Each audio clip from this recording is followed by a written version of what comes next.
Hoy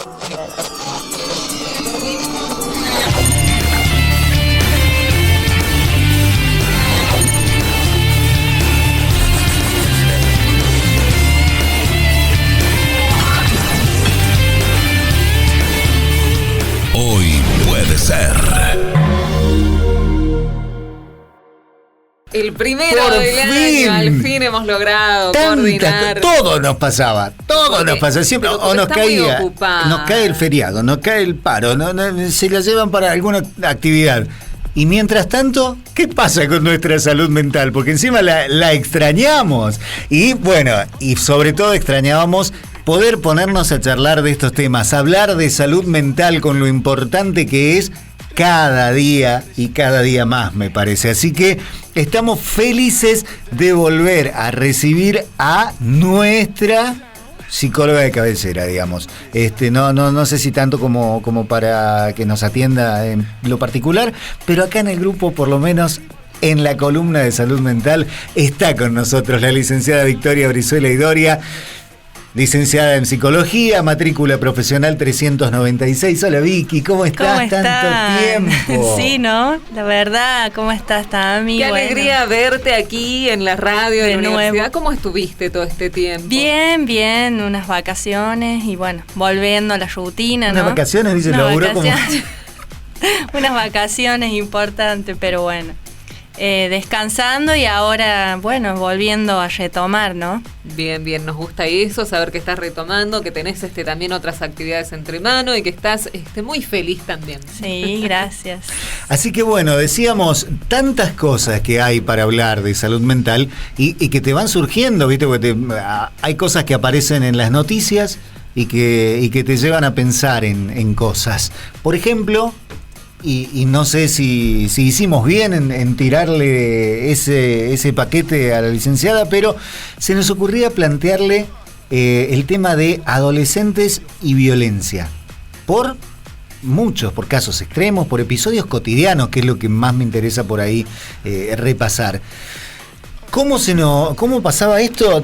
Entre tantas columnas que fuimos programando y descartando porque se nos iban los tiempos y todo, se lo planteamos. ¿Se acuerdan la conmoción que generó el caso de este grupo de adolescentes que al parecer planeaba un ataque armado en una escuela de ingeniero Maschwitz en provincia de Buenos Aires? Sí. Y que ese caso nos sirviera como disparador para hablar de las violencias que los chicos atraviesan, las que soportan, las que consumen. Y bueno, y cómo estar atentos también, cómo buscar un diálogo que acompañe, que prevenga. Esa era un poco la premisa. Se lo propusimos y por supuesto Vicky tomó el guante. Sí. Y a eso me gustaría agregar, así como datos chiquitos, tenemos el caso de los chicos de Maschwitz. Una semana después ocurrió un caso en Ciudad Autónoma de Buenos Aires y también hubo muchas denuncias, si se quiere, en Chilecito de casos... de bullying, pero creo que ya sobrepasa el bullying cuando hay golpes, cuando hay una violencia física, que han sucedido en muchos colegios de Chilecito. Esta fue una denuncia que se hizo pública a través de otros medios de comunicación. Sí, de hecho también les traía la serie de adolescencia de Netflix, que tremendo. Fue como un boom, ¿no? Tremendo. Y bueno, esa es como una ventana que viene a reflejar, me parece, las tensiones psicológicas dentro de todo este desarrollo que repercute en el adolescente y que también lo traspasa, ¿no? Uh-huh. Especialmente vinculadas al bullying y al odio del género también. Es como que también se habla mucho de esta cuestión en la serie, y también hablamos en relación a esta noticia, ¿no? Tan preocupante, porque bueno, nos pusimos como a leer, ¿no? Y la cuestión es que hay mucho planeamiento en esta noticia de la escuela de Buenos Aires. Uh-huh. Y se habla con mucha liviandad, digamos, de todas las cuestiones de organizar, ¿no? Y con la violencia hacia un grupo de compañeros. Claro, porque creo que una cosa puede ser hablar de una cuestión impulsiva. Claro. Decir, bueno, se pelearon, que no está bien, o se cansó el que era hostigado y tuvo una reacción violenta. Claro. Pero otra cosa es una planificación de este tipo. Sí.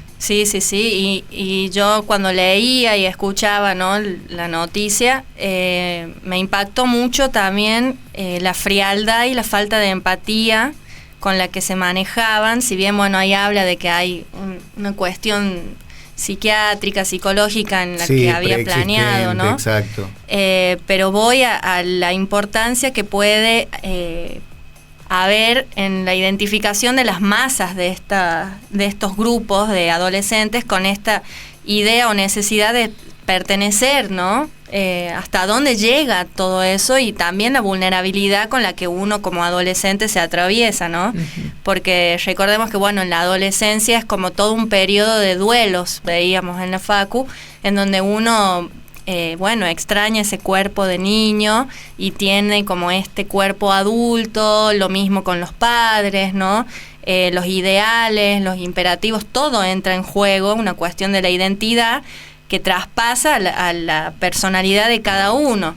El tema es qué hacemos como referentes afectivos, padres, madres, con toda esta situación, y cómo podemos evaluar que hay hoy en día como una asimetría. No hay asimetría, sino que es como muy simétrico el rol que hay entre el adolescente y los padres, ¿no?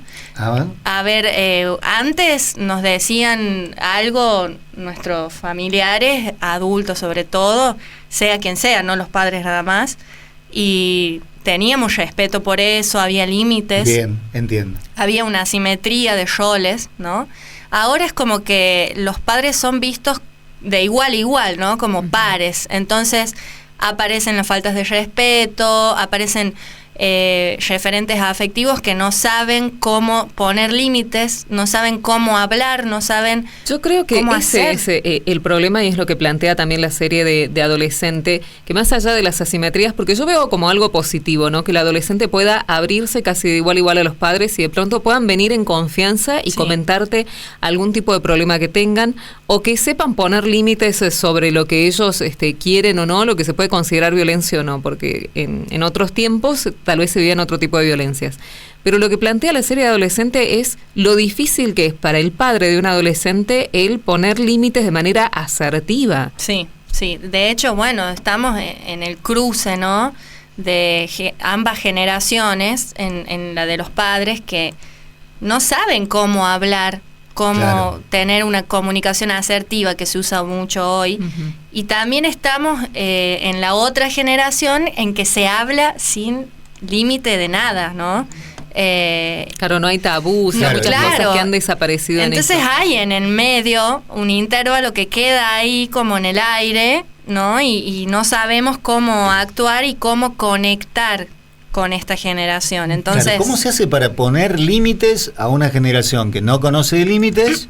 Claro. Y hacerlo sin ser el malo o el retrógrado. Tal cual, y también si sos muy asertivo, quizás hasta muchos tienen miedo de ser como pasar de como muy permisivo, ¿no? Como ya excederse en esta empatía cuando tiene el adolescente o el hijo que le cuenta cosas, pero tiene miedo como de perder ahí su lugar, su rol materno, paterno. Sí, esa típica de que yo quiero que nos llevemos bien, pero no soy tu amigo, soy tu padre. No te olvides que soy tu papá o tu mamá, ¿no? Debe ser muy difícil para los padres en esa etapa el saber que tu niño pequeño ya dejó de ser un niño pequeño y va en este camino a transformarse en un adulto, donde ya hay muchas cosas de la infancia o la ternura que se van perdiendo, pero tener en vista eso, ¿no? El adolescente es un adulto en construcción, que no lo sabe todo, que va a tener problemas, que va a tener muchos problemas, se va a mandar muchísimos líos y va a tener esas consecuencias, y uno como adulto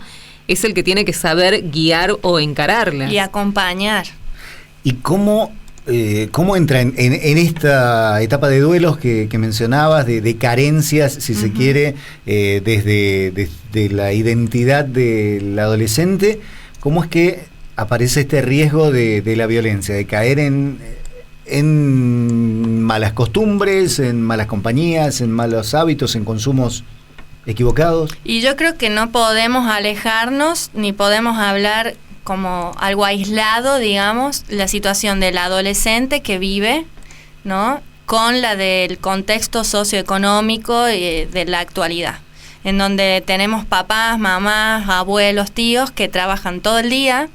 La conexión es una hipercomunicación ya excesiva, ¿no? Por todos lados en ese sentido, donde vos tenés información de la que se te ocurra con un simple clic. Uh-huh. Entonces es como ya muy difícil poder conectar entre diferentes generaciones sobre qué está viendo mi hijo, mi primo, mi sobrino, mi hermanito. Es muy difícil seguir ese ritmo porque son diferentes generaciones primero, y también está la ausencia física, me refiero, muchas veces presente en la crianza, ¿no? Uh-huh. Y en el acompañamiento a este adolescente que... Claro, que no es un papá que decide no estar, es un papá que no puede. Claro, porque seamos realistas, todos tenemos que tener más de un trabajo, la mayoría, porque no alcanza, y también estamos con un montón de cuestiones adultas, ¿no? Que hacen a la adultez, obviamente, y por ahí perdemos de vista qué ve mi hijo, qué redes le llaman la atención, qué publica, a quién sigue. O por ahí cómo seguirles la velocidad. Me gusta mucho de esta serie que el reboot que hicieron de Sex and the City, donde tenemos una madre de 2 adolescentes y en un momento les dice: me cuesta mucho seguirte el ritmo si vas a empezar a develar tu vida a través de TikTok porque subiste 30 TikToks en el día, entonces no sé en qué estás. Importante. Y después me pasa con amigos que ya tienen niños en edad adolescente, dice: yo quiero hablar, pero se la pasa todo el día encerrado, tirado con el celular, veo que no quiere salir, me preocupa, pero después lo veo bien y no me dice qué le pasa, pero está todo el día con el celular. Sí, al fin y al cabo es como que las pantallas suelen generar mucho problema, no solo en los adolescentes, en los niños y en los mismos adultos uno, ¿no? También cuando por ahí está en su tiempo libre o inclusive en una misma reunión con amigos, una juntada familiar, estamos todos con el teléfono. Entonces, yo tengo un amigo que a veces cuando nos juntamos me obliga a sacar mi teléfono y mandarle un mensaje para que vuelva. Saber que es que en serio, porque está tan ausente que lo que hago es le mando un mensaje. Hola. Se te enfría la comida. El café. Claro. Y ahí como que reacciona, pero... Sí, estamos desconectados ante esta hiperconectividad. Sí, una hiperconectividad que nos aísla como nunca. Entonces es como muy difícil porque también se genera este aislamiento en los adolescentes, también hay desconfianza, ¿no? Esto de, como decíamos, la serie de adolescencia... puede ser entendida como una ventana que nos ayuda, ¿sí?, a reflejar todas esas tensiones que padecen los adolescentes y que tienen que pasar, ¿sí? El tema es si nosotros estamos acompañando ahí o no. Y en cuanto a lo otro, ¿no? Menos mal que uno de los chicos pudo hablar de la Escuela de Buenos Aires y pudo decir a sus padres. Entonces ahí vemos qué importante es generar un ambiente de contención y de confianza, ¿no? Por más que la mayoría se aísla, ¿no? Porque está en una construcción de su identidad personal el adolescente o la adolescente, entonces es difícil también como saber qué se hace. Por ahí está bien respetar momentos de intimidad, donde abarca un montón de cuestiones, hasta de la sexualidad, no solo de la identidad. Sí, claro. Pero también está bueno no perder el hilo ahí, ¿no? O sea, no quedarme en esto de, está con el celu todo el día, o ya si saldrá, no, ya claro, ¿viste? Ya madurará y volverá. También hablar un poco, generar ese ambiente validante, digamos, donde yo pueda... Que antes no se hablaba de esto, o sea, antes de hecho no hablábamos con los padres, ¿no? No se hablaba de un montón de cosas. En cambio hoy es como generar también estas preguntas a los hijos un poquito más cerradas, no tan abiertas de, ¿cómo te fue en la escuela? Claro, no un ¿cómo estás? ¿No? Claro, no, ¿qué hiciste en el recreo? ¿Con quién te juntaste hoy? ¿Fue fulana, tu amiga? ¿Cómo vienen las cosas con, no sé, tu pareja, tu noviecito, noviecita, lo que fuese? Son preguntas más específicas que ayudan también a que el otro entienda que sí es de interés lo que me pasa, ¿sí? ¿Qué hubiera pasado si esos chicos no hubieran comunicado? Claro, ¿no? Si esto no vamos a saber nunca si efectivamente iban a llegar a perpetrar ese ataque. Tal cual. O si era todo entre comillas, un juego. Sí. No lo vamos a saber, pero ese es el riesgo, de no saber cuándo se pasa de una ficción a una realidad que puede herir a muchísima gente, y más allá del daño que les provoca a esos mismos protagonistas. Eso es lo que quiero preguntarte, cuando ya se llega a la violencia, porque han estado estos casos denunciados en Chilecito, cuando ya se llega a la pelea entre adolescentes, ¿cómo actúo ahí? ¿Cómo hago como padre, como adulto, como mediador, como docente? Y ahí yo creo que sirven mucho también los talleres de prevención, ¿no? De bullying, de las violencias, que se involucren mucho los referentes en esas reuniones. Suele suceder que no van mucho tampoco, o no hay tanta asistencia de los padres en las reuniones, ¿no? Te lo puede decir cualquier colegio eso. Porque, otra vez, tal vez no sea falta de interés, sino también falta de tiempo. Tal cual, seguramente que sí, porque como sabemos, o sea, todos estamos atravesados por esta situación de trabajar todo el día, ¿no? Pero creo que es muy importante el diálogo, más que retar o castigar, ¿sí? Es importante que ellos tomen conciencia de el daño que le genera al otro mi actuar, ¿no? Para responsabilizarse también. Y sí, es necesario quizás cuando surge esta presencia de la violencia en las aulas, que puedan estar algunos referentes, ya sean docentes, directivos, profesionales, ¿no? Haciéndose presentes ante esta situación y viendo qué está pasando, que los chicos están expresando esto, algo necesitan, alguna necesidad o algo necesitan que hagamos, ¿sí? Que los miremos, los escuchemos, eso es clave también. De hecho, la falta de empatía se observa mucho en estas personas que tienen todo este plan que hicieron, ¿no? Ese comportamiento. Se observó que, generalmente muestra baja sensibilidad, ¿no? Emocional, o están como muy influenciados por algún modelo social que ellos sigan como ideal, ¿no? O sea, hoy en internet encontrás de todo, lamentablemente. Sí, y también va a depender mucho de la presencia o ausencia de los referentes que ellos tengan para ver qué está bien y qué está mal también. Entonces creo que también depende de que la familia pueda generar un entorno de contención y de escucha, en lugar de juzgar y ir por ahí, porque lógicamente uno como adolescente, te digo, no se abre si lo van a retar. No digo que no hay que retar. ¿Para qué voy a hablar con mi vieja si no me entiende? Si mi viejo me va a retar. O vos de nuevo con lo mismo, dale, ¿hasta cuándo? No, o sea, no tenemos que generar lo que es la validación emocional para que... lugar seguro. Tal cual, el lugar seguro para que el otro se pueda expresar con nosotros. Y sí se habla mucho en esto también de los grupos de varones misóginos, ¿no? Que hablaban en la serie. En la serie está ese, ¿cómo es que le llaman? Machósfera, el término. Sí. A ver. Que habla, justamente, a ver, para el que no ha visto. Incel. Claro, que en realidad es la cultura incel viene de otro lado. Después tomaron la palabra y lo convirtieron en una cosa así peligrosísima. Los incels eran célibes nada más. Claro. Era por eso. Después lo tomaron y empezaron a decir, somos célibes porque las chicas no nos quieren, entonces las chicas son malas. Claro, los incels son una subcultura que se manifiesta como una comunidad virtual de hombres que dicen ser incapaces de tener relaciones románticas o relaciones sexuales con mujeres como sería su deseo, y que es porque las mujeres se niegan rotundamente a tener relaciones sexuales con ellos. Sí. Es así como ellos se autodefinen. Sí, de hecho, hasta comparten ideologías, en esto se... Claro, pero ha ido escalando esa ideología hasta convertirse en una ideología combativa y una ideología peligrosa. Totalmente. Que de hecho, no quiero spoilear demasiado, pero para los que no vieron la serie, hay un crimen de por medio, hay un pibe y hay llamémosle, no sé si está bien aplicado, Lick, una subcultura dañina que está permeando la cabeza de ese pibe. Sí, con el odio también, ¿no? Y desde psicología social, por ejemplo, se sabe que los adolescentes son especialmente vulnerables a la influencia grupal porque están con el interés puesto en su grupo de pares, ¿no?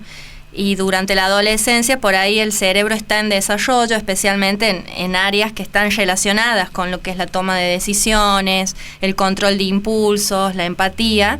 Y esto puede hacer que algunos jóvenes busquen pertenecer a grupos que pueden reforzar algunas emociones, creencias o frustraciones, digamos, incluso si esas dinámicas o grupos de pares son destructivos. Entonces es muy importante también tener en cuenta esto, la identificación con el grupo que tiene mi hijo. Es importante qué clase de grupos está, ese proceso es clave, se tiene que dar, pero también es para un llamado de atención a ver, che, ¿con quién se junta mi hijo? ¿No? Los adolescentes pueden adoptar valores y comportamientos del grupo para sentirse aceptados. Sí, claro, típico. Y incluso si esos comportamientos son negativos o peligrosos, porque la presión de sus pares... Claro, aún sabiendo que no está bien lo que está haciendo, totalmente, pero lo tiene que hacer porque lo hace el grupo. La búsqueda de poder, ¿no? O venganza, la falta de apoyo emocional puede contribuir a que algunos jóvenes consideren actos extremos. Bueno, a ver, claramente es un tema que da para muchísimo. Es más, estaba pensando yo, la licenciada tendría que hacer una jornada así para padres. No, en serio, sí. Digo, porque estaría haciendo falta. Necesitamos seguir hablando de este tema, de este y de muchos otros temas. Necesitamos seguir hablando de salud mental, así que esperemos que no nos encuentre nada raro en el camino y podamos retomar la charla. Claro, porque ya estaríamos hablando de que sería el 14 de mayo. Así es. El 14 de mayo nos estaremos reuniendo nuevamente con nuestra psicóloga de cabecera. Victoria, como siempre, un placer recibirte. Gracias por traernos un poquito de luz en estos temas. Y bueno, ya veremos si seguimos por acá. Sí, yo creo que es importante también esto, ¿no? Que podamos continuar para ver cómo prevenir como papás, como referentes y como docentes estas situaciones, ¿no? Dale, listo, entonces sigamos por ese camino y de nuevo, muchísimas gracias por estar nuevamente con nosotros y acompañarnos en esta columna. Gracias a ustedes por el espacio. Muy feliz día mañana para vos, igualmente. También Día del Trabajador, muchísimas gracias por hablar de este tema que es tan importante. Estamos llegando casi al final de nuestro programa del día de hoy. Así que bueno, la saludamos, la despedimos a la licenciada Victoria Brizuela Idoria, psicóloga, matrícula profesional 396. Su contacto profesional, si necesitan comunicarse con ella, es el 351-318-2149. Reitero, 351-318-2149. Vicky, de nuevo, gracias, feliz día mañana y hasta dentro de 15 días. Feliz día para ustedes y un placer como siempre. Así pasábamos en esta columna de salud mental, de la cual seguramente tenemos que seguir y seguir y seguir hablando. Hoy puede ser.